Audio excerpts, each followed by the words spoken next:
찬양하라 복되신 구세주 예수 함께 찬송합니다. 찬양하라 복되신 구세주 예수 백성들아 사랑을 전하세 경배하라 하늘의 천군과 천사 주님 앞에 영광을 돌리세 목자같이 우리를 지키시고 종일 품에 늘 안아주시니 찬양하라 높으신 권세를 찬양 찬양 찬양 영원히 돌리세 찬양하라 복되신 구세주 예수 우리 대신 죽음을 당했네 구주 예수 영원한 구원의 소망 경배하며 겸손히 절하세 찬양하라 우리 죄 되신 예수 그의 사랑 한없이 크셔라 찬양하라 높으신 권세를 찬양 찬양 찬양 영원히 드리세 찬양하라 복되신 구세주 예수 천사들아 즐겁게 찬양해 구주 예수 영원히 다스리시니 멸류관을 주 앞에 드리세 구주 예수 세상을 이기시고 영광 중에 또다시 오시리 찬양하라 높으신 권세를 찬양 찬양 찬양 영원히 드리세 공동서신 중에 베드로 전서입니다. 2장 1절에서 10절까지의 말씀입니다. 그러므로 모든 악독과 모든 기만과 외식과 시기와 모든 비방하는 말을 버리고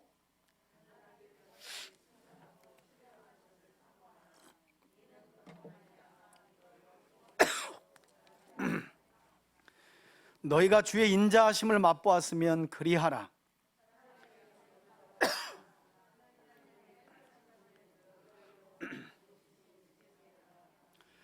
너희도 산돌같이 신령한 집으로 세워지고 예수 그리스도로 말미암아 하나님이 기쁘게 받으실 신령한 제사를 드릴 거룩한 제사장이 될지니라.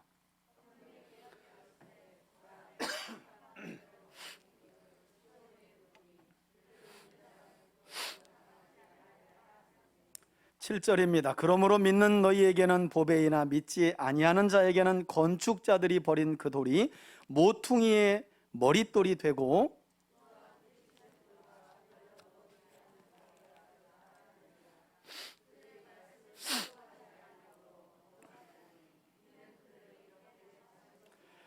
그러나 너희는 택하신 족속이요 왕같은 제사장들이요 거룩한 나라여 그의 소유가 된 백성이니 이는 너희를 어두운 데서 불러내어 그의 기이한 빛에 들어가게 하신 이의 아름다운 덕을 선포하게 하려 하심이라. 다 같이요.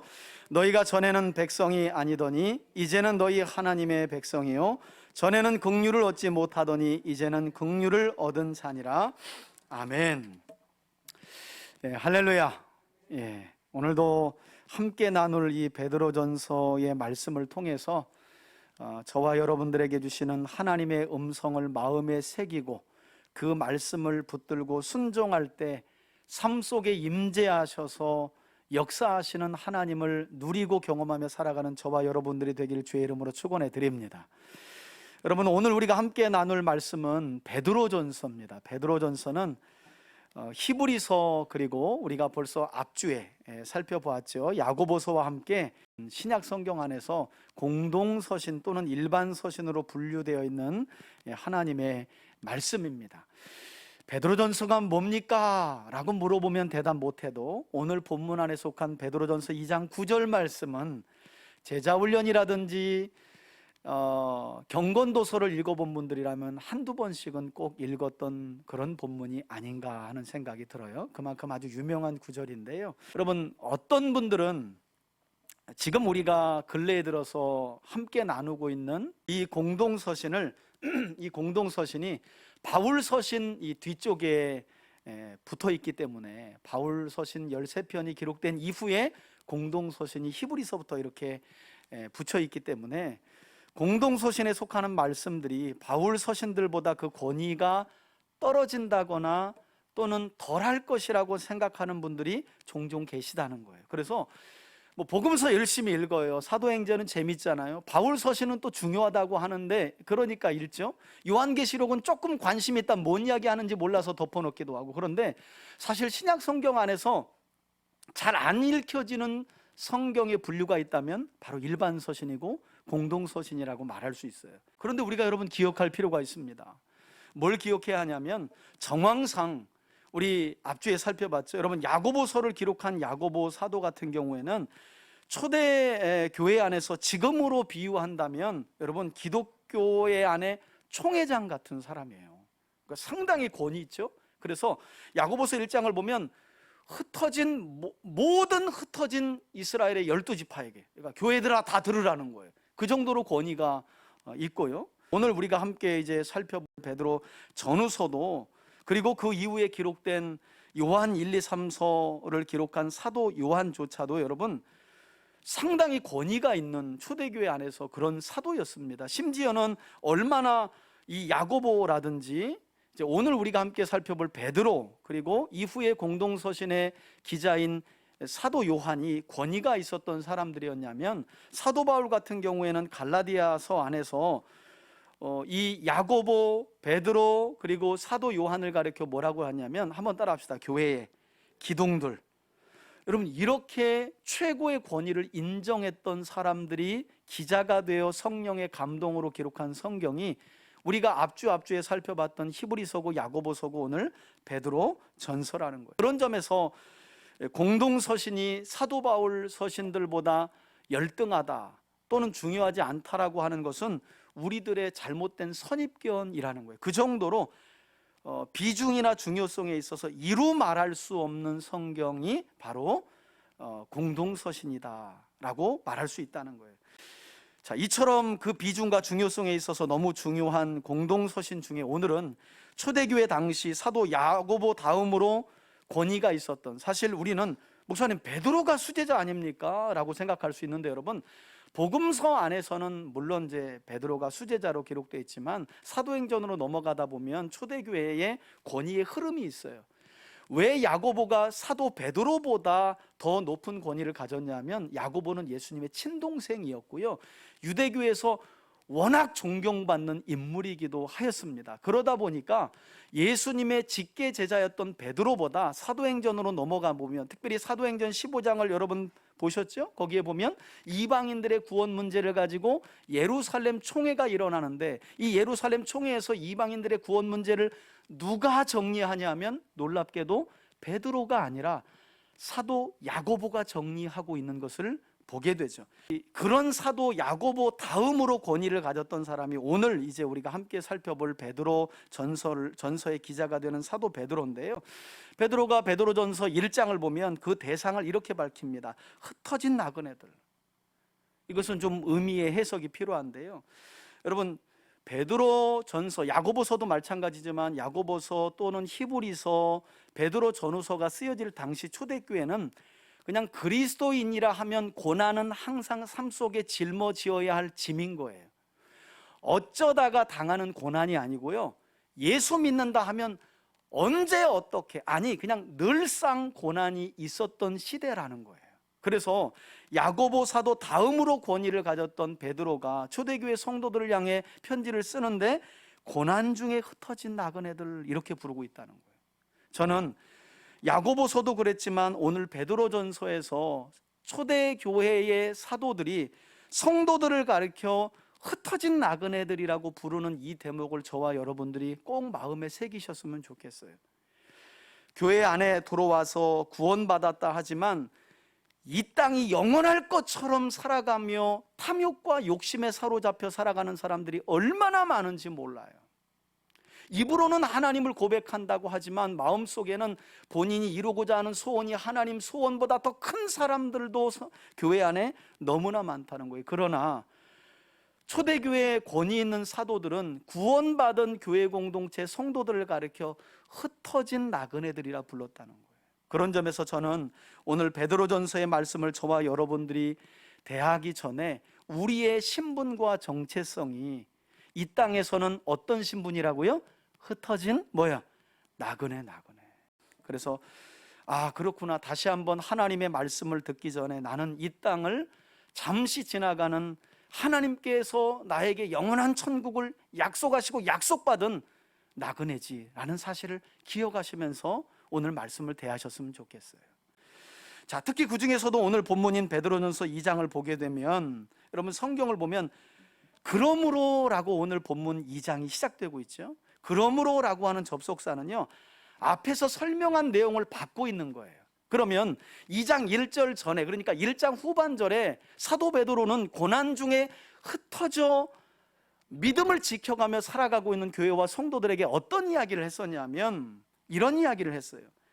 성도들은 썩지 아니하고 항상 살아있는 세세토록 영원한 하나님의 말씀으로 구원받았다. 그러므로 어떤 삶을 살아가야 한다라고 말씀하느냐. 자, 이제 2장 1절을 한번 보시겠어요? 그러므로 버려야 될 것들이 몇 가지 있다고 말하네요. 첫 번째가 뭐라고요? 악독, 모든 악독과. 여러분, 카키아라고 하는 헬라어는요, 저질스럽고 덕스럽지 못한 행동을 이야기해요. 그러니까 여기서 말하는 악독이라는 건 계획되지 않은 악이 아니라 계획된 악이라는 거예요. 그런 모습은 항상 살아있고 세세토록 영원한 하나님의 약속으로 구원받은 사람들에게서 벗어버려야 할 옛사람의 모습이라는 거죠. 두 번째로 사도 베드로는 모든 기만을 벗어버리라고 말해요. 여러분, 돌로스라고 하는 헬라어는요, 낚시로 치면 루어예요.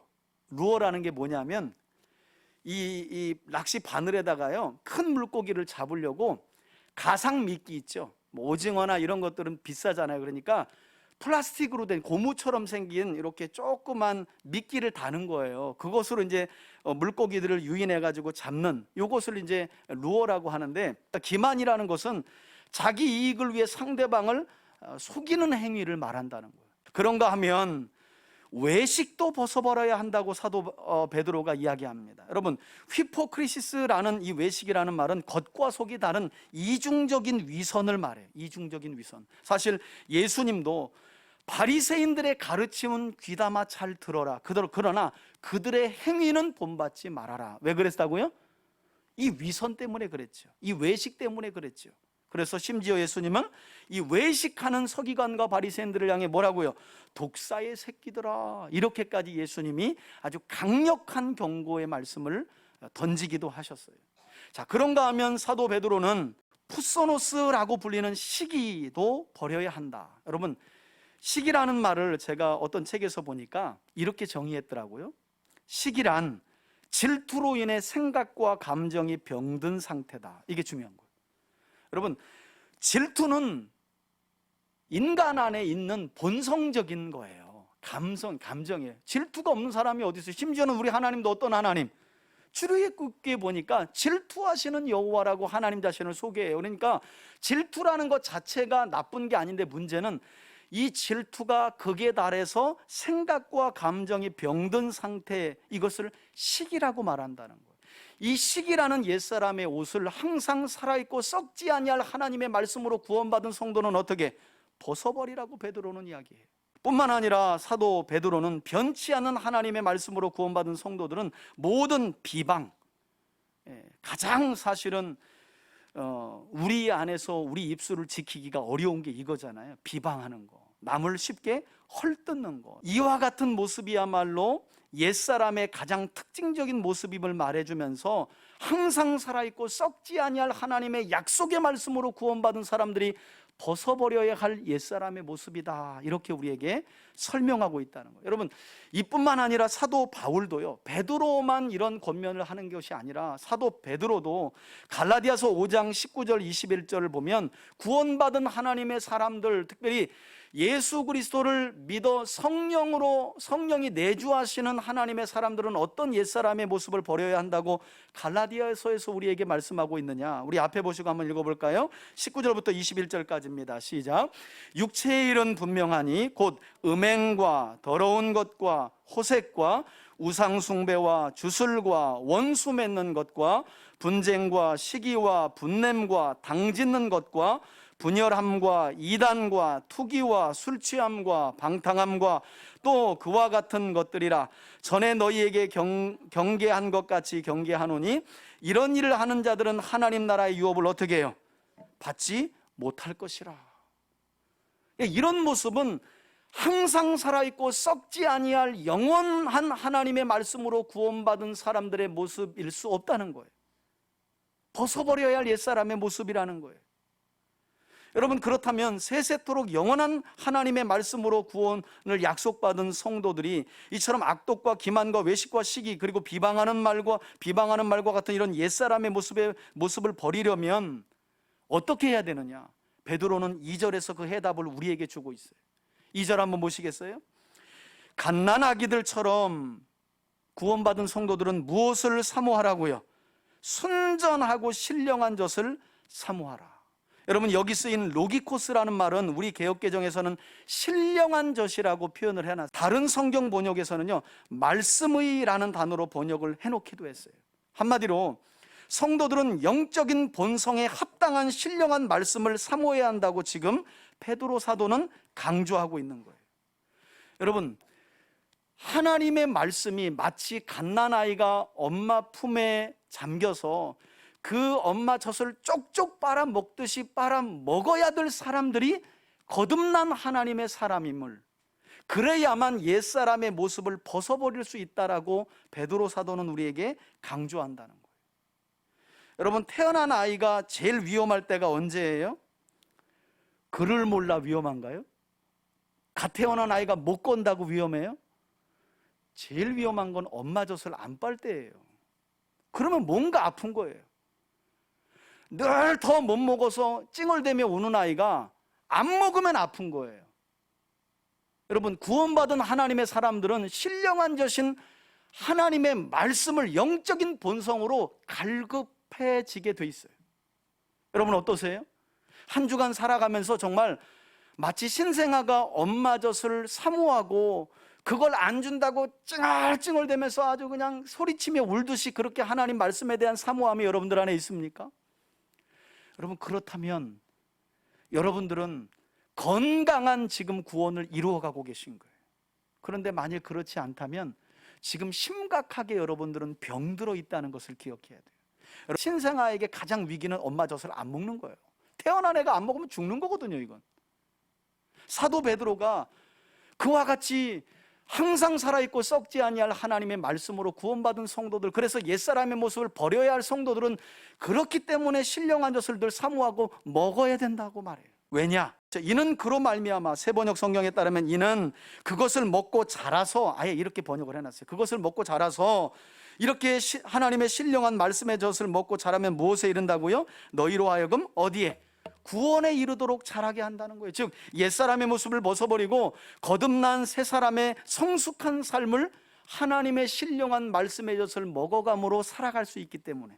그러니까 성경을 읽고 안 읽고는 교회에서 하니까 참여하고 안 하니까 안 읽고, 누가 하면 잠깐 반짝 성경 읽는 것 같다가 안 하고, 그게 아니라 여러분, 살아있고 썩지 아니할 영원한 하나님의 말씀으로 구원받은 사람들은 반드시 무엇에 대한 갈급함이 있다고요? 신령한 말씀의 젖에 대한 갈급함이 있는 거예요. 저는 이런 갈급함이 우리 성도들에게 있기를 주의 이름으로 축원해 드립니다. 여러분, 결국 이 신령한 말씀의 젖을 사모해야만 무엇에 이르도록 자란다고요? 구원에 이르도록.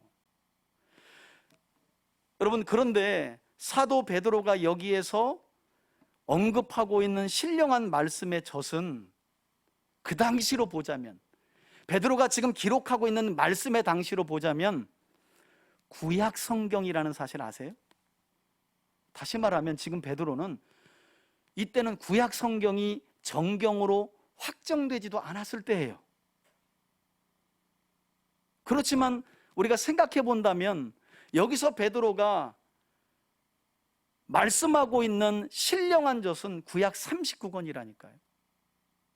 그러니까 구약 39권만 바르게 읽어도 구원에 이르도록 뭐 할 수 있다? 잘할 수 있어요. 여러분, 우리 손에는 구약 39권뿐만 아니라 뭐까지 들려 있어요? 신약 27권까지. 그런데 왜 이렇게 한국교회 성도들이 구원에 대한 확신이 없을까? 그러니까 이 구원에 대한 확신을 가지려고 은사 집회, 성령 집회 뭐 다 해보는 거 아니에요. 해볼 거 다 해보. 기도해보지, 확신 가져보지, 열심으로 봉사해보지. 그런데 여러분, 죽을 때까지 우리 육신이 봉사할 만한 육신의 건강을 만들어요? 못 만들잖아요. 그러니까 서서히 나이 들어가면서 봉사 못하면 구원도 못 받은 거라고 착각하며 또 사는 거예요. 불행한 삶을. 내가 예전처럼 이렇게 열심히 봉사 못하는데 내가 구원받을 수 있겠나? 또 이래요. 아니, 언제 하나님이 봉사 열심히 했다고 우리에게 구원 주셨나요? 여러분, 이처럼 신령한 젖인 하나님의 말씀을 구원받은 하나님의 사람들은 날마다 사모하며 먹고 그 말씀 안에 거하며 살아가야 할 줄 믿으시길 바랍니다. 그게 진짜 영적인 본성을 가진 사람, 거듭난 사람의 본성이에요. 한 주를 살아가는데 여러분 영적인 본성이 요만큼도 하나님 말씀이 하나도 생각 안 나고 말씀과 별개의 삶을 살아가고 있다면 여러분들은 죄송하지만 구원 못 받은 분들일 수 있어요. 그냥 교회 열심히 다닌다고 구원받은 게 아니에요, 여러분. 거듭난 사람은 하나님의 신령한 젖에 대한 갈망이 있어요. 종교적 행위가 아니라, 거기에서 받는 위로가 아니라 말씀이 주는 그 은혜를 사모하게 되어 있다는 거예요. 안타까운 사실은 이처럼 구원에 이르도록 자라게 하는 신령한 하나님의 말씀을, 그것도 구약뿐만 아니라 신약 27권까지 하나님은 우리 교회와 성도들에게 주셨는데, 이상하게 우리 주변에는 이처럼 신령한 젖을 사모하며 구원에 이르도록 자라가는 사람들을 말하기가 어렵다는 거예요. 여러분, 우리 주변을 보시라고요. 그냥 교회 열심히 다니는 것으로, 봉사하는 것으로, 뭐 기도하는 것으로, 이런 걸로 그냥 치는 거예요. 저는 그래서 우리 3대 교회가 항상 살아있고 썩지 아니할 하나님의 말씀으로 거듭난 여러분들이 신령한 말씀의 젖을 사모하는 사람들로 자라가기를 바라고요. 그런 여러분들이 모델이 되고 본이 되어가지고 여기저기에서 성경 읽는 일들이 좀 일어났으면 좋겠어요. 여러분, 세미나 하자는 거 아니잖아요. 어떤 분들은 그러더라고. 3대 교회 가면 성경 세미나 한대. 제가 지금 세미나 하려고 그래요, 여러분? 거듭난 하나님의 사람들은 신령한 젖을 먹지 아니하면 구원에 이르도록 잘할 수 없어요. 하나님의 약속만이 우리를, 거듭난 우리를 잘하게 한다는 거예요. 구원으로. 여러분, 부모님도 아니고요, 남편과 아내도 아니고요, 자녀도 아니에요. 우리를 하나님의 완전한 구원으로 이끄는 것은 신령한 젖인 하나님의 말씀인 줄 믿으시길 바랍니다. 여러분, 한 주가 너무 빠르죠? 그래서 그냥 휙 지나가잖아요. 그럴 때 한번 믿음 연약한 지체에게 전화해서 오늘 밴드에 올라온 이 말씀이 있는데 이 말씀 좀 꼭 봐봐. 아니면 그걸 좀 공유해서 보내주기도 하고, 어려움 중에 있는 성도들이 있다면 교회로 불러서 하나님 말씀을 같이 한번 읽어보고 우리 이 말씀 붙들고 기도해보자. 여러분, 이게 진짜 썩지 아니할 항상 살아있는 말씀으로 구원받은 사람들의 삶 아닌가요? 우리가 한번 돌아볼 필요가 있다는 거예요. 성도들뿐만 아니라 교회도 마찬가지죠. 성도들이 구원에 이르도록 자라가는 데는 별 관심이 없어요. 어떻게 하면 교회 부지해가지고 건축하고 사람들 많이 끌어모을까? 어떻게 하면 프로그램을 많이 할까? 어떻게 하면 성도들을 현혹해서 세상적인 복을 예수 믿고 하나님 믿고 우리 교회에 오면 더 많이 누릴 수 있다고 그렇게 그런 것들은 많이 이야기하잖아요. 우리 교회 와서 이거 해봐. 크게 성공했어 그분. 그 아이도 잘 됐어. 여러분 이런 데 관심이 있잖아요. 그 영혼이 진짜 구원에 이르도록 자라게 하고 있는가에는 관심이 없어요. 교회도 그래요. 교회도. 그래서 큰 교회로 다 빨려 들어가는 거 아니에요. 거기 가보니까 뭐 성공한 사람도 있고, 애가 뭐 서울대 간 사람도 있고, 사업했는데 장사가 잘 되는 사람도 있고, 왠지 큰 교회 목사님들은 다 그런 건 아니지만 가서 또 기도해 줄 때 뭔가 또 신령한 게 흘러 넘치는 것 같아.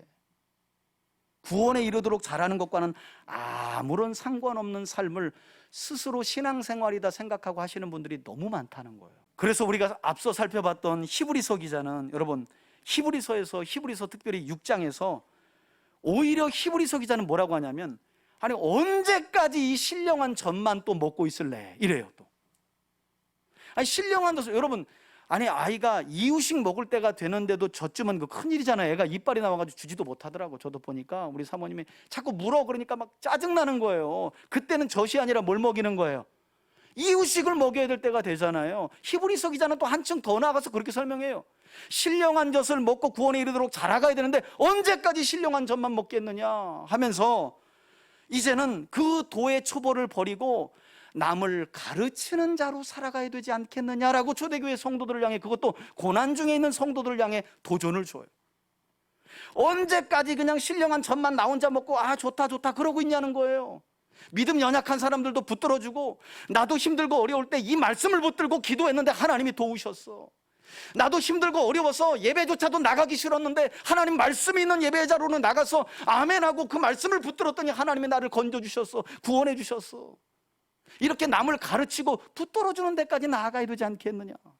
히브리서는 여러분 고난 중에 있는 성도, 사업 잘 되고 막 교회 성장해가지고 하는 일마다 잘 되는 성도들에게 그 말하는 게 아니라, 너무너무 고통스러워가지고 기독교를 떠나야 되나 말아야 되나 하는 성도들에게, 언제까지 말씀의 젖만 먹으며 그렇게 있을래? 이제는 남을 가르치는 자가, 최소한 남은 못 가르치라더라도 가정 안에서 자녀들에게 하나님이 누구신지는 가르쳐줄 수 있는 사람들이 돼야 되잖아요. 그런데 그게 안 돼요. 그거 관심이 없어요. 여러분 제가 말씀드리잖아요. 신령한 말씀의 젖을 사모하고 먹고 안 먹고는 옵션이 아니에요. 신앙생활의 옵션이야. 어떤 분들은 그래. 그거는 목사님의 고유 권한 아닌가요? 그렇다면 성경 다 가져와요. 나만 보게. 아니잖아요. 근데 다른 건 너무 많이 해. 그리고 바빠, 분주해. 그런데 신령한 말씀의 젖을 먹는 일은 그렇게 힘든 거예요. 여러분 제가 개척한 지 지금 10년 되거든요. 그 말씀을 제가 뭐 하는 일이 있나요? 뭐 세미나를 해요. 제가 뭘 해요? 성경 하는 거, 성경. 근데 제 눈에 보이잖아요. 저분은 정말 신앙생활에서 말씀 중심의 신앙생활을 하는구나 아닌구나, 이게 보이죠. 저는 보이죠. 직분이 있다고 보이나요? 그렇지 않더라고요. 오래됐다고 보이나요? 그렇지 않더라고요. 여러분 이것은 그건 목사님은 그렇게 가더라도 나는 뭐 또 다른 길이 있다, 이게 아니라니까요. 안 먹으면 구원에 이르도록 자라지 못해요. 살 수 없는 일인 거예요. 더 나아가서는 영적인 본성, 자기가 거듭나지 않은 사람일 수 있다는 것을 꼭 기억해야 돼요. 그래서 사도 베드로는 고난 중에 있는 초대교회와 성도들에게 구원에 이르도록 자라게 하는 신령한 젖을, 여러분 왜 그 앞에 갓난아이처럼 왜 비유했겠어요? 갓난아이에게 젖은, 엄마의 젖은요, 이건 사냐 죽느냐의 문제잖아요. 엄마 안 먹어 이럴 수 있어요? 그래서 맨날 우는 거 아니에요? 그럼 뭐 때문에 우세요? 아직도 돈 때문에 우세요? 아직도 누가 미워서 우세요? 아직도 누구랑 신앙생활하기가 힘들어서 우세요? 아직도 뭔가 갖고 싶은데 그걸 못 가져서 우세요? 언제 이 갓난아이처럼 하나님의 말씀이 알고 싶어 울은 적 있어요? 없잖아요. 그런데 어떻게 영적으로 나는 거듭난 하나님의 사람이라고 확신하며 사세요? 그거 누가 준 확신이에요? 어디서 온 확신이에요? 저도 좀 붙들고 싶어요. 목사인 나도 말씀에서 조금 멀어지면 벌써 믿음이 건강하지 않은 것을 아는데, 이게 건강한 거 아닌가요? 그걸 느끼는 게. 말씀과 별개인 삶을 살아도 살아있는지 죽어있는지도 모르고, 내 뜻대로 살고 있는지 하나님 뜻대로 살고 있는지도 모르는 삶. 그저 그냥 예수 믿어도 내가 하고 싶은 대로 쭉 내가 먹고 싶은 거 사모하며 사는 삶. 여러분, 어떻게 이 사람을 영적인 본성으로 거듭난 사람이라고 말할 수 있겠어요? 하나님의 영생을 받은 사람이라고 말할 수 있겠어요? 저는 거짓말할 수 없어요. 그런 사람들은 구원받은 사람이라고 말할 수 없어요, 여러분. 그러니까 기분 나쁘네? 그렇게 할 게 아니라 여러분, 기분 나쁘다고 천국을 포기할 거예요? 그러면 다시 한번 나의 심중을 살피고 내 영혼의 상태를 살펴서 갓난아이처럼 다시는 이제 뒤로 돌아보지 않고 신령한 말씀의 젖을 사모하며 살아감으로 옛사람의 모습을 벗어버려야지 하는 이 결단이 여러분, 오늘 저와 여러분들에게 있기를 주의 이름으로 축원해 드립니다. 여러분, 연말 되면 제가 주중에 독서 모임 하는데요, 목사님들 고민이에요. 송구영신 예배 때 뭐 할까? 뭘 해? 맨날 하는 게 그냥 기독교 백화점 가서 또 말씀 카드 사가지고, 어머나 김 집사님 그 축복의 말씀 뽑았네, 어머나 이 집사님 그 말씀 너무 좋은데, 바보같이 일하고 있어. 기독교 백화점에서 사오면 다 축복의 말씀이요. 거기 코팅된 건 다 좋은 말씀만 나와. 하나도 나쁜 말씀 없어요. 아니, 이제나 어제나 영원토록 이 66권의 복된 말씀을 우리 손에 들려주셨는데, 표현이 좀 그렇지만 등신처럼 그래, 그 말씀 하나 뽑고 막 좋다고 막 언제까지 그러냐고요. 그래서 저희 교회가 전도서의 말씀을 읽는다고 했더니요, 한 교회 목사님이 우린 그거 안 하면 성도들이 시험 든대. 말씀 카드 안 뽑으면 성도들이 시험 들어서 안 된대. 그래서 목사님은 좋겠대. 목사님이 개척한 교회에서 개척한 교회라 그런 걸 마음대로 할 수 있어서. 너무 안타까운 거 있죠. 뭐가 뭔지 몰라요. 신령한 젖을 사모하여 구원에 이른다는 개념이 없어요. 심각한 거예요. 여러분, 그리고 나서 오늘 본문으로 다시 돌아오면 사도 베드로는 이처럼 옛사람의 모습을 벗어버리고 신령한 하나님의 말씀을 먹고 구원에 이르도록 자라가는 성도들은 무엇을 맛보고 누구 앞으로 나아가는 삶을 살아야 한다고 하느냐. 먼저 베드로는 구약 성경에 등장하는 다윗이 하나님께 왕으로 기름 부음 받은 후에, 사실 이 구절이 시편의 구절인 것을 아는 분들이 많지 않거든요. 여러분, 시편 34편 오늘 본문 3절이 시편 34편 8절 말씀의 인용이거든요. 이때 다윗이 이미 왕으로 기름 부음 받은 후에 사울에게 쫓기는 중에 가도왕 아기스 앞에서 죽게 된 상황 속에서 침 흘리면서 미친 척하고 도망칠 때, 그리고 나서 도망한 후에 고백한 내용이에요. 그걸 베드로 사도가 동일하게 고난 중에 있지만 신령한 하나님의 말씀의 젖을 사모하며 살아가야 될 성도들에게 인용하고 있는 거예요.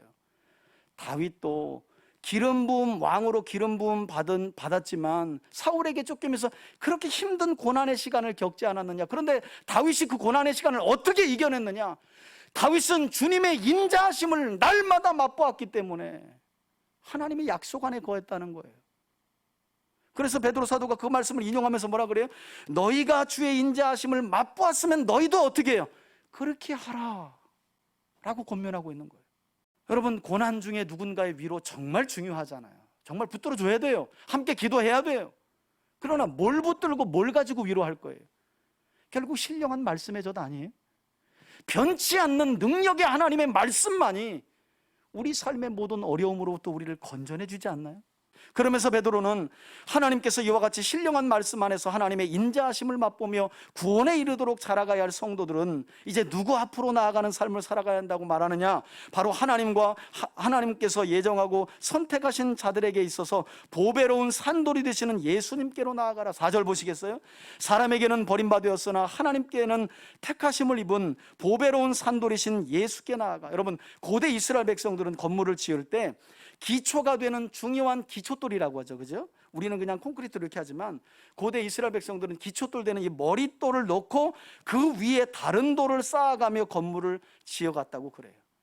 이렇게 견고한 기초돌을 하나 놓고 그걸 중심으로 이제 쌓아가는 거예요. 건축물을.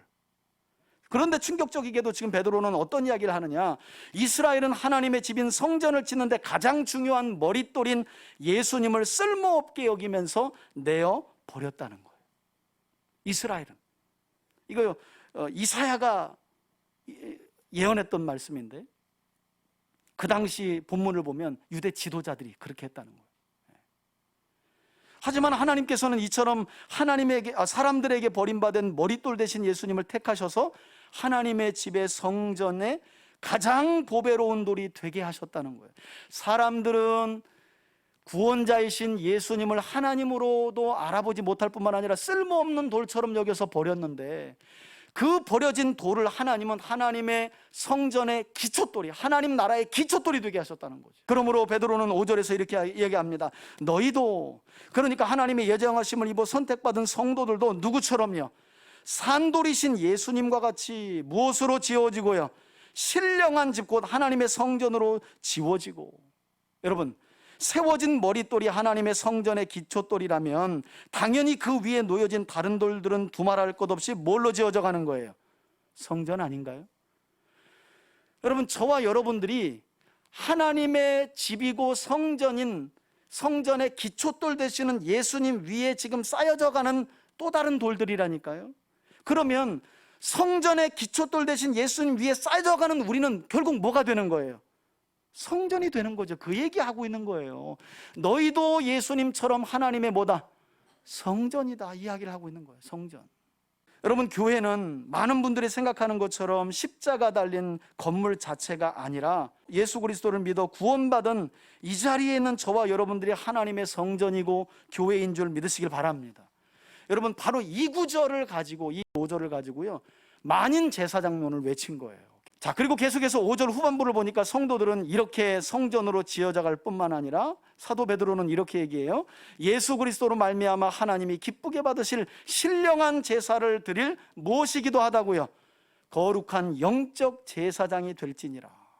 그러니까 하나님께서 유대인들과 이스라엘과 사람들에게 버림받은 그 예수님이라는 돌을 하나님 나라를 세우기 위한 하나님의 집과 성전의 기초돌이 되게 하셨는데, 그 돌 위에 우리를 구원하시고 예정하시고 택하셔서 쌓아가고 있다는 거예요. 그래서 그 위에 세워진 우리도 하나님의 뭐고? 성전일 뿐만 아니라 그 지어진 성전 안에서 하나님이 우리를 뭘로 쓰시려고? 제사장으로 쓰시려고. 할렐루야. 제사장으로 쓰시려고. 여러분, 우리가 앞서 히브리서를 볼 때 이스라엘 백성들에게 아론의 후손들만이 갖는 제사장직이 얼마나, 여러분, 히브리서 기자가 유대인들이 제사장직에 얼마나 껌뻑 죽으면, 너희들 착각하지 마, 아론의 후손들만이 직분을 받는 제사장의 직분, 그거 예수님이라는 대제사장 앞에는 비할 바 안 돼, 이렇게 비유했잖아요. 여러분, 그 정도로 유대인들은 제사장 직분하면 껌뻑 죽는 거예요. 그런데 놀랍게도 지금 베드로 사도는 어떤 이야기를 하고 있느냐? 이 고귀한 제사장의 직분을 아론과 피 한 방울 섞이지 않은 저와 여러분들에게 오직 예수 그리스도의 피로써 새롭게 하심으로 하나님이 맡겨주셨다는 거예요. 할렐루야. 우리를 그렇게 부르셨다는 거예요. 그러므로 이 자리에 있는 저와 여러분들은 불의한 세상에서 하나님께 택하심을 입은 성전일 뿐만 아니라 동시에 하나님의 제사장임을 기억하며 뭘 사모하며 살아가는 삶을, 신령한 젖을, 2절 신령한 젖을 사모하는 삶을 살아가야 한다는 거예요. 자, 그리고 나서 베드로 사도는 이러한 비밀을 다시 한번 구약 성경을 인용해서 6절에서 설명하죠. 이사야서 28장 16절에 기록된 말씀인데요, 6절 보시겠어요? 성경 이사야서 28장 16절에 기록되었으되 이사야 선지자는 사람들에게 버림받은 그러나 하나님께서 택하신 시험한 돌이자, 이사야서 보면 그렇게 나와 있어요. 예수님을 가리켜 시험한 돌이자 견고한 기초돌이 되시는 예수님에 관해 어떤 예언을 했느냐? 보라, 내가 택한 보배로운 모퉁이 돌을 어디에? 시온에 두노니 그를 믿는 자는 무엇을요? 부끄러움을 당하지 아니하리라 하였으니. 이사야서는 본래 다급함을 당하지 아니할 것이라 이렇게 나와 있어요. 여러분, 부끄러움을 당하지 않을 정도가 아니라 하나님께서는 예수 그리스도를 믿는 믿음을 가진 성도들을 조금 전에 뭐가 되게 하셨다고요? 하나님의 성전과 영적 제사장의 신분을 주신 줄 믿습니다. 이게 우리의 신분이라는 거예요. 자, 7절 보세요. 그러므로 이 보배로운 머릿돌 대신 예수님은 믿는 너희 곧 성도들에게는 보배이나 믿지 않는 자들에게는 시편 기자가 118편에서 언급했던 것처럼 건축자들이 버린 그 돌이 모퉁이의 머릿돌이 되고, 여러분 이 구절이 얼마나 유명한지요. 이 구절은 사실 예수님도 인용하셨고요, 마태복음에서, 사도 바울도 에베소서에서 인용했고요, 베드로가 사도행전에서 설교 중에 언급했고 다시 베드로서에서도 언급할 만큼 많이 인용되고 있어요. 예수님은 사람들의 눈에 쓸모없어 보여 버려진 돌이었다. 그런데 하나님은 아주 극적으로 그 버려진 돌을 하나님 나라를 세워가기 위한 기초돌과 머릿돌이 되게 하셨는데, 그 머릿돌과 기초돌 위에 저와 여러분, 하나님이 예정하시고 마침내 택하셔서 구원하신 저와 여러분들을 그 머릿돌 위에 하나님의 성전이 되도록 쌓아가고 계시다는 거예요. 그리고 그렇게 지어질 성전의 제사장이 되도록 우리를 부르셨다고 말해요. 그러니 8절 보세요. 또한 이사야 선지자가 이사야서 8장에서 언급했던 것처럼 믿지 않는 자들에게는 부딪히는 돌과 걸려 넘어지게 하는 바위가 되었다 하였으니 이처럼 그들이 말씀을 순종하지 아니함으로 넘어지나니. 여러분, 유대인들이 다 넘어진 거 아니에요. 그들이 그토록 신구약 중간사 400년을 기다려 메시아를 애타게 기다려서 메시아가 마침내 다윗의 후손으로 왔는데 메시아를 볼 수 있는 눈이 없는 거예요. 여러분, 여기서 말하는 눈은 그들이 장님이라는 게 아니에요. 유대인들은 성경을 우리보다 해박하게 알아요. 그러나 예수님을 그리스도와 메시아로 볼 수 있는 눈, 이 눈은 어떻게 생길까요? 하나님의 약속을 고지고대로 믿는 거예요.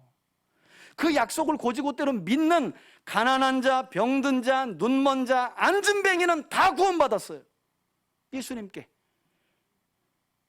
그러나 그 약속을 믿지 못하는 유대 지도자들은 결국 예수님을 어떻게? 십자가에 못 박아 죽여버린 거죠. 말씀에 걸려 넘어지고 만 거예요.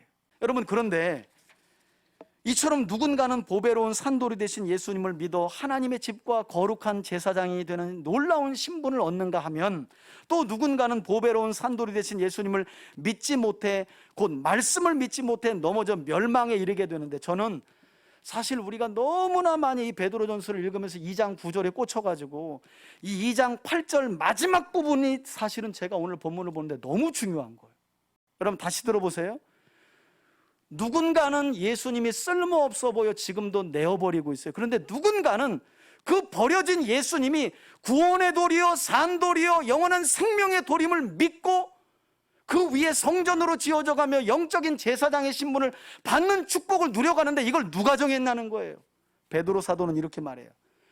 제가 구약의 선지자들이 인용한 말씀을 인용해서 설명드리면, 여러분, 특별히 이사야서에 보면 이사야가 하나님을 토기장으로 많이 비교하거든요. 토기장이로 비유하는데, 여러분, 이 토기들이 토기장이를 향해 왜 날 이런 그릇으로 빚었어? 라고 말할 수 있어요, 없어요? 없죠. 토기는 그저 토기장이가 빚어진 대로만 만들어지는 거잖아요, 그릇은. 그러면서 이사야가 수많은 또 선지자들이 그런 말씀을 한 일이 있는데, 지금 그대로예요, 그대로. 지금 베드로 사도는요, 이것은 어디까지나 토기장이신 하나님, 즉 만물을 지으신 창조주 하나님의 절대적인 주권 안에서 예정되어 선택된 것이라고 말씀하면서 8절 말미 한번 보시겠어요? 이는, 그러니까 예수님이라는 하나님의 보배로운 산도를 믿고 성전과 제사장이 되는 사람들이 있는가 하면 그게 안 믿어져서 넘어지는 자들이 있는데, 이걸 누가 정하셨다고요? 하나님이 정하셨다는 거예요. 할렐루야. 여러분, 감사하지 않으세요? 여러분들이 얼마 착하면 얼마나 착하시고 배웠으면 얼마나 배웠고 남들보다 나으면 얼마나 나아요. 우린 거의 50보 100보예요. 더 나을 것도 없고 더 좋은 것도 없어요. 그런데 놀랍게도 하나님이 유대인들에게 버려진 그 예수님이라는 돌을 구원의 돌과 산돌로 세우신 것처럼 저와 여러분들을 그와 같이 예정하시고 택하셨다는 거예요. 뭐 하셔서? 사랑하신 거예요. 너무 사랑하신 거예요. 너무너무너무 사랑하셔서 하나님이 이렇게 정하셨다는 거예요. 다시 말해, 절대자이신 여호와 하나님께서 이 자리에 있는 저와 여러분들을 만세전에 예정하시고 택하셔서 마침내 때가 되어 세상 사람들은 지금도 여전히 쓸모없어 버림받은 보배로운 산돌 되신 예수님을 믿게 하셨고, 어떤 분들은 즉각 전도 받자마자 교회 와서 그 예수님이 누군지 알고 싶고 예수님을 통해 하나님을 알아가며 주신 구원의 풍성한 은혜를 누려가는 반면에, 어떤 분들은 좀 더디기도 해요, 이 믿어짐이. 그런데 중요한 건 믿고 나서는 아유 그때 내가 좀 더 열심히 해서 하나님 믿어볼 거 이러면 그게 아니에요. 한번 따라합시다. 지금이 가장 좋은 때입니다. 여러분 믿으시길 바랍니다. 여러분 지금 예수님이 이와 같이 구원의 돌이요 산돌이요 보배로운 모퉁이 돌, 예수님 없이는 못 살아 하는 이 믿음을 가진 이때가 가장 좋은 때인 줄 믿으시길 바랍니다. 지나간 것 가지고 자꾸 아쉬워하지 마세요. 그것은 하나님께서 이렇게 정하신 거예요. 택하신 것이고 예정하신 거예요. 자, 그리고 나서 사도 베드로는 이제 마지막 단락에서 출애굽기 19장 5, 6절 이 말씀을 기반으로 하고 있는, 즉 하나님께서 애굽에서 구원하신 이스라엘 백성들을 3개월 만에 시내산으로 이끄시고 그곳에서 마침내 가르쳐 주셨던 옛 언약 백성인 이스라엘 백성들의 역사적 사명을 연상케 하면서 고난 중에 있지만 썩지 아니할 영원한 하나님의 말씀으로 거듭난 성도들을 향해 어떤 역사적 사명에 대해 언급하느냐, 9절이죠. 우리가 잘 아는 9절. 그러나 너희는, 그러니까 사람들은 쓸모없어 버렸지만 그런 예수님을 보배로운 산돌로 믿어 성전과 제사장이 된 너희는 세상에서 어떤 사명이 있다고요? 택하신 족속이요 왕같은 제사장들이요 거룩한 나라여 그의 소유가 된 백성이니. 할렐루야. 이게 우리의 새로운 신분이라는 거죠. 여러분 이것이 바로 예수 그리스도를 믿는 우리들의 새로운 하나님의 직분이라는 거예요. 그러면서 이렇게 말해, 이는 너희를 어두운 가운데서 불러내어 그의 기이한 빛에 들어가게 하시니 무엇을 선전하고 선포하도록 아름다운 덕을, 여러분 여기 중요합니다, 나누기 위함이 아니에요. 여러분 아름다운 덕을 선포하게 하려 하심이라라고 베드로는 이야기해요. 그러니까 복음은 나누는 게 아니에요. 복음은 선포하는 거예요. 하나님의 말씀은 나누는 게 아니에요. 하나님의 말씀은 선포하는 거예요. 구원의 능력을 가졌기 때문에. 그래서 나누라고 말 안 해요. 제사장이 율법을 나누나요? 율법을 선포하는 거죠. 이런 사명이 교회로 부름받은 저와 여러분들에게 있다라고 베드로 사도는 지금 말씀하고 있는 거죠. 여러분 지난날 하나님께서는 무려 430년 동안이나 애굽에서 노예 생활했던, 그래서 뼛속까지 노예 근성에 뿌리 박혀 있었던 이스라엘을 구원하셔서 출애굽기 19장 5, 6절을 보면 하나님이 그런 오합지졸 같은 이스라엘, 여러분 하나님이 얼마나 속이 많이 터지셨는지 아세요? 애굽에서 구원하시고 가나안 땅으로 이끄는 중에 아이고 별의별 소리 다 합니다. 우리 성경에 보면 대략 한 7가지 원망 나오지만 여러분 7가지 정도가 아니에요. 차라리 바로왕을 섬기면서 바로왕이 하사하는 고기나 부추나 수박이나 이런 거 먹고 노예 생활할 걸 왜 여호와가 우리를 구원하여, 이런 말을 서슴없이 했던 사람들이 이스라엘이에요. 그런데 놀랍게도 그런 이스라엘을 하나님이 부르시고 택하셔서 시내산으로 3개월 만에 이끄신 뒤에 뭐라고 말해요? 너희는 나에게 있어서 제사장 나라고 거룩한 백성이란다. 이렇게 말씀해 주시는 거죠. 하나님이 어떻게 하셨기 때문에? 예정하셔서 택하셨기 때문에 그런 거예요. 하나님께서. 여러분 베드로는 안 그렇습니까? 12제자 중에 제일 죽일 놈 하면 사실 가룟 유다도 아니고 베드로예요. 아무튼 뻥카는 엄청 잘 치잖아요. 다 주님을 배신해도 저는 절대 배신 안 합니다. 그리고 저는 저 갈릴리 출신의 예수를 모릅니다 하고 3번이나 저주하고 나는 물고기 잡으러 가노라. 이게 베드로거든요. 그런데 여러분 그런 베드로가 예수님의 예수님의 제자가 될 자격이나 있나요? 어디 언감생심 왕 같은 제사장이 될 수 있겠어요? 그런데 하나님이 베드로를 어떻게 예정하시고 택하신 거예요. 하나님이 정하신 거예요. 하나님이 택했다니까요. 그러니 그렇게 앞에서는 결단하고 뒤에 가서는 배신하고 앞에 가서는 고백하고 뒤에 가서는 저주했던 베드로도 하나님이 왕 같은 제사장으로 세우셨다는 거예요. 여러분 이처럼 이 자리에 있는 우리를 하나님께서 당신이 이루어오신 놀라운 구원의 역사를 온 세상에 선전하도록 하기 위해 왕 같은 제사장으로 불렀다고 지금 베드로는 말씀한다는 거예요. 그러므로 이제 우리는 10절 보세요. 너희가 전에는 하나님의 백성이 아니더니 이제는 뭐라고요? 하나님의 백성이요. 전에는 긍휼을 얻지 못하더니 이제는 긍휼을 얻은 자임을 기억하라는 거죠. 이것을 기억하면서 세상 속에서 고난 중에도 하나님의 말씀을 먹고 그 안에서 거하면서 하나님의 신령한 성전으로 지어지고 또 왕같은 제사장의 사명을 이루어 가라고 지금 성경과 베드로 사도는 우리에게 권면하고 있는 거예요. 그게 거듭난 하나님의 사람이 아니겠냐? 그렇게 살아가야 되지 않겠냐? 고난이 있더라도. 여러분, 지금 교회는 세상 중에 세워져서 하나님이 행하신 그 행적의 아름다움을 선전하기보다는 어떻게 하면 여러분들이 이 땅에서 잘 먹고 잘 살까요? 이걸 가르치고 있어요. 그래서 교회가 힘들어요. 그래서 교회가 고난을 당해. 이스라엘이 그 길을 걸어갔는데 교회가 똑같이 가나안 땅에 들어가서도 어떻게 하면 더 잘 먹고 잘 살까 하다 보니까 여호와 하나 가지고 불안한 거예요. 그래서 바알 신도 가져오고 아세라 신도 가져오고 몰렉 신도 가져와서, 몰렉은 황소머리 뿔을 달려가지고 불을 지펴가지고 자기 자식을 제물로 드리는 건데 필요 없어요. 다 그런 것도 가져오는 거예요. 내가 원하는 소원만 이룰 수 있다면, 그래서 내가 잘 될 수만 있다면, 여러분, 그러다가 망한 민족이 이스라엘이거든요. 그런데 그 이스라엘의 전철을 교회가 지금 그대로 이 제사장적 사명을 망각하고 살아가고 있는 거예요. 여러분, 한번 보시라고요. 왕 같은 제사장의 사명을 행하는 건 하나님이 행하신 행적을 선전하고 선포하는 거예요. 교회는 그런 왕 같은 제사장들을 세워가는 사명이 있는 거죠. 근데 그런 일 잘 안 하잖아요. 하나님이 행하신 행적을 자랑하고 가르치기보다는 어떻게 하면 우리가 잘 먹고 잘 살까? 교회가 이런 걸 가르치고 있는 거예요. 봉사도요, 봉사하면 하나님이 복 주실 거야.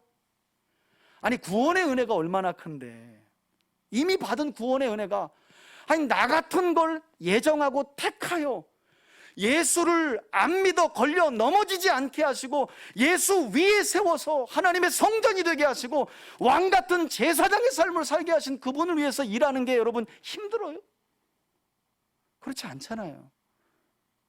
그게 힘들다면 그 사람은 예수라는 산돌 위에 이미 넘어진 사람이죠. 교회 일이 피곤하고 예배가 힘들고 하나님의 뜻을 살아가는 게 너무 걸리적거리고 부담스럽다면 그 사람은 이미 산돌 대신 예수님을 통해 넘어진 사람이에요. 그 위에 지어져 가는 사람은 그럴 수 없어요.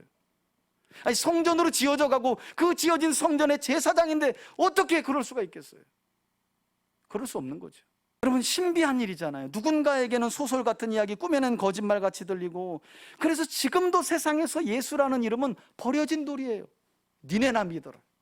전도지 주면 툭 던지고, 몇 년째 교회 좀 가보자고, 예수님 믿어보자고 해도 에이, 그건 아이고, 그건 네가 멘탈이 약해서 그래. 그 뭘 하나 믿어보려면 차라리 교회 가지 말고 절에 가봐. 이런 얘기가 얼마나 수도 없이 들려요. 다 보배로운 산돌에 넘어진 자들이잖아요. 하나님의 약속이 안 믿어져서 순종치 아니함으로. 저와 여러분들은 다르다는 거죠. 이미 예수를 구주로 믿은 사람들은 그 기초돌 대신 예수님 위에 성전으로 세워져 가는 자들인 줄 믿으시길 바랍니다. 여러분들의 마음속에 예수가 나의 구세주로 믿어진다면 지금 여러분들은 그 기초돌 되시고 산돌 되시고 보배로운 모퉁이 돌이 되시는 예수님 위에 성전으로 지어져 가고 있는 줄 믿으시길 바랍니다. 그리고 영적인 제사장으로 부름받은 거예요. 뭐 하라고? 하나님이 이루신 행적들을 선전하라고. 할렐루야. 아니, 여러분, 미국의 대사를, 한국 대사를 보냈더니, 아니, 한국의 위엄을 자랑하고 그 일을 위해서 하기보다 지가 미국에서 땅 보러 다니고 미국에서 바닷가 옆에 막 집을 구하려고 돌아다니고 막 이래봐요. 뇌물 받고. 그거 대사예요? 그런 놈들은 바로 본국으로 소환해가지고 잘라버려야 되잖아요. 빌립보서 보면, 그런데 우리가 하늘 대사라네? 천국 시민권이 우리에게 있다네? 하나님이 행하신 행적들을 삶 속에서 자랑하고 선전하고 선포해야 될 사명이 우리에게 있다는 거예요. 하나님의 말씀이 믿어지는 자들, 그래서 영원히 썩지 아니할 구원의 말씀으로 거듭난 자들, 이게 저와 여러분들인 줄 믿으시길 바랍니다. 바라기는 하나님의 예정 안에서 선택받은 저와 여러분들 모두가 이제는 베드로 사도가 고난 중에 있었던 초대교회 성도들에게 권면했던 것처럼 옛사람의 모습을 벗어버리기를 바라고요. 그러려면 갓난아이처럼 뭘 사모하라고요? 신령한 젖을. 여러분, 우리가 다 신앙의 연륜이 있잖아요. 그래서 다 해봤어요. 다. 그죠? 교회 다니면서 전도 안 해본 분 있어요? 그죠? 기도 안 해본 분 없죠? 예배 뭐 다 들어봤잖아요. 그죠? 찬양 다 해봤고, 그죠? 다 해봤어요. 신방 가는 것도 같이 가보고 뭐 다 해봤잖아요. 교회 건축도 해본 분들도 있을 거고. 뭐 하나 안 해봤을까요? 신령한 젖을 사모하는 삶을 꾸준히 하는 것 딱 하나만 안 해봤을 거예요. 여러분, 매일 아침에 일어나서 하나님 말씀을 여는 삶 한번 해봤어요? 여러분, 왜 이제 우리가 넘어지는지 아시겠어요? 왜 하나님이 행하신 행적들을 선전하는 왕같은 제사장의 삶을 살지 못하는지 아시겠어요? 바로 그 이유예요. 사탄은요, 교회 건축도 해봐라, 다 해봐, 종교적인 열심과 행위를 다 해보라고 허락합니다. 어떨 때는 사업이 잘 되게도 다 해볼, 돈도 많이, 11조도 많이 내봐, 다 해보게 하는 거예요. 기도도 해봐, 전도도 해봐, 다 해보게, 봉사도 해봐, 다 해보게 하는 거예요. 뭐만? 신령한 젖만 먹지 마. 요거 하나 딱 붙들면 이 사람은 반드시 때가 되면 떠나요. 반드시 하나님을 떠날 사람이에요.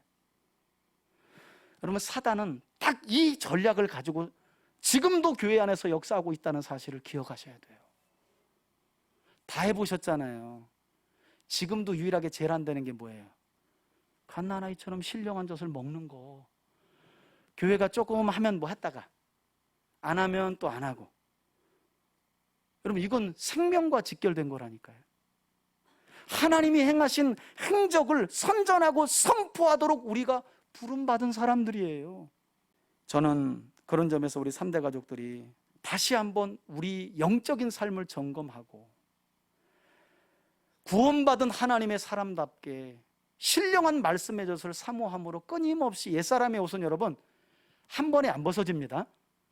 또 벗고요, 또 벗는 거예요.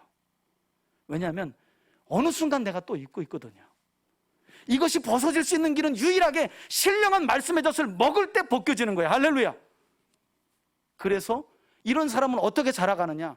하나님이 행하신 행적들을 말하고 싶어 한달이 나요. 그걸 자랑하고 싶어 한달이 나요. 그래서 내가 믿은 이 하나님을 너도 믿었으면 하는 간절한 눈물이 그때 나오는 거예요. 이 사람이 왕같은 제사장이에요. 이 사명이 우리 교회에 있고 우리 성도들에게 있는 거예요. 오늘은 제가 호통치는 것 같아서 죄송해요. 근데 여러분, 절대 제가 지금 화 안 났습니다.